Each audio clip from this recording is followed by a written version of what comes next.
everyone, this is Neil with Wasted Paper here, bringing you another pen review. This time we're looking at the Esterbrook Raven. This is a pen that I have wanted since I first saw it. I just never took the leap. It's an all-black pen, and you're going to see more details once we get into it, but it's something about it that spoke to me. Well, during Fountain Pen Day, I was able to get it on sale, and I figured it's the time. I was debating, and I'm like, you've looked at this since it came out. I think it's the time. And I'm going to do something special in this video later on because of this and kind of tribute of it. Getting straight into it, we have this special box here with this very clean Raven decal. On the side here, it says SD Raven Black Fountain Pen. On the back, it says America's Original Reborn. Inside of the slipcase, we have their traditional red box. Inside of there, we have the pen. So these all come with this little card. It's like a little warranty information card. They include it with every Esterbrook pen. We have a black cartridge and the pen. This is also a really nicely lined box. I think you can see it here. It's a nice soft material all over this.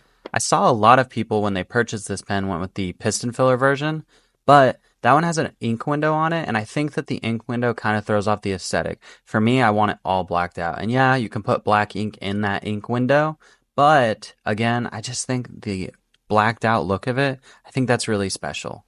The top and bottom are both rounded finials made out of that same material. You have a all blacked out clip, which is pretty easy to actuate. There's not a lot of resistance there. Going down from that, you have Esterbrook's logo, all blacked out as well, just cut into the resin. And no other details on here. They really went with the minimalist look, and I can respect that heavily. The pen unscrews with 1.5 turns. And we have our nib, which is also all blacked out with the Esterbrook logo on it. You have a black feed. I went with a medium nib this time. Every other Esterbrook I have is actually a fine, so I'm excited to try out this medium nib. The grip on the Esterbrook is almost perfect. It could be maybe a tad bit longer, but for the most part, I've never had any issues with one of these grips. And it having this matte texture, I think is only going to help that more. The threads on here are extremely smooth. There's no issues at all. I can't see any reason you would struggle with that. Even if you found yourself back here, should be pretty much no problem at all. Inside of the pen, we have an Esterbrook converter. This is their standard converter, nothing special here, just a branded standard converter. Even the metal on the inside is painted that same black finish. I just want to point out that last detail. On the inside here, you do have metal threads on metal, but you can see that dark finish and all the visible parts. This does use Esterbrook's special capping system. If you haven't seen it before, basically inside of here, there's a liner with a spring. Imagine this plastic piece right here. As you push the pen down, it's pushing that spring and it's wanting the spring to eject the cap. Well, once you screw it down, it's just sealing that spring and that plastic piece really tight on the nib to really seal it and make sure your nib's not going to dry out. For inking this pen, I got Aurora Black. I actually bought this special. When I bought the pen, I bought it at the same time because I've heard about this ink. I've never used it, but I do know it's a very dark black ink. You will see the ink swash in the corner. I've not seen that yet. This is me filming this before I've made that, so I'm excited to try this ink out.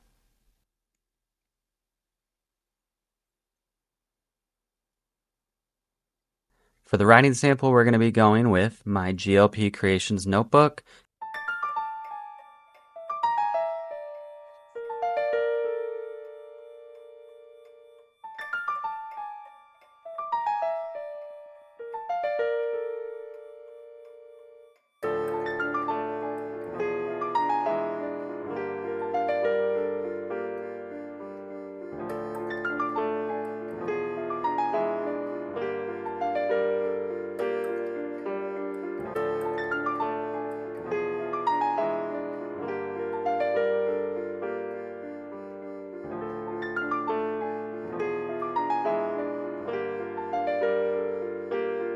This is with no pressure, with, none, with, none, with. Before we talk about the writing sample, I have to call something out. My feed and nib were not aligned directly. I didn't catch it the first time, but I ended up pushing this over just a little bit when I was doing that. I pulled back and realized I wasn't getting the greatest flow, and I looked right here. And this was just misaligned barely. As you can see, it's straight now. There's no issue, but it wasn't at first. Not the end of the world. If you ever have that, loosen your nib a little bit and your feed is actually able to move. When they put these in, they're not fitted like they are with like a gold nib. They're kind of loose, so you have to straighten it sometimes. It's not too often I have to do that, but I got it now and it's fine. As for the writing sample, I had no issues at all. Once I got that feed smoothed out and straightened, which I did back when I was doing this little number right here, it wrote like a dream. It wrote a lot smoother. There's a touch of feedback. I don't know if that's because it's that black coating on the nib, but there is a touch more feedback than I would expect. My fine nib has feedback, but it writes like a dream. The medium, you don't usually expect that, or don't expect any, I should say, but it's not unbearable and it's not so bad or anything like that. Just expect a touch of feedback. As far as flex goes, there's really nothing to show here. It doesn't help with black ink, but as you can see right here on these downstrokes on the left side here, it's near identical. Obviously, it's laying down a little bit more ink, but it's near identical. One thing I did notice once I got my feed fixed is it actually lays down a lot of ink. You can go over a line a few times and actually get quite a bit of ink flow on this, so that's really good.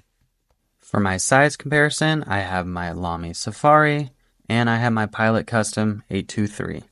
The Pilot Custom 823 and the Esterbrook are extremely close. I would almost say identical. These might be the same size. They're slightly longer than the Safari, but I really feel like the Custom 823 and the SD are near identical. Looking at them uncapped now, the 823 is actually just a little bit longer than the SD was before. And then when they're posted, it looks like the Custom just posts so much deeper than the Esterbrook, so the Esterbrook actually ends up being the longest out of all of these. I said it before, but I don't recommend posting this pen, as you can get some scratches on here. There's the slightest, tiniest mark right there, and it's fine. I want to get it for the video, but I don't see myself continuing to post this pen. Any matte finish pen is really prone to scraping and scratching, so you don't really want to amplify the risk and chance of that by putting those on there. The Esterbrook's Raven MSRP is $225. Most places at this point have it for $202.50. You know, prices may vary, but I would expect around that price point. For the sell price I got, I think it's super worth it. I think you get really good quality, nice aesthetic pens with Esterbrook. They really know how to set a theme, and I love that about them. But for $202, it's hard to say. It's a little steep for me because you are getting an all blacked out pen. Obviously, the matte texture is really nice and you kind of pay more when you get something like that. But that might not be the thing that everybody wants, right? You just need to know when you get this what you're getting into, which is if you want a blacked out pen, I mean, this is the way to go. The texture feels great. The black finish looks gorgeous.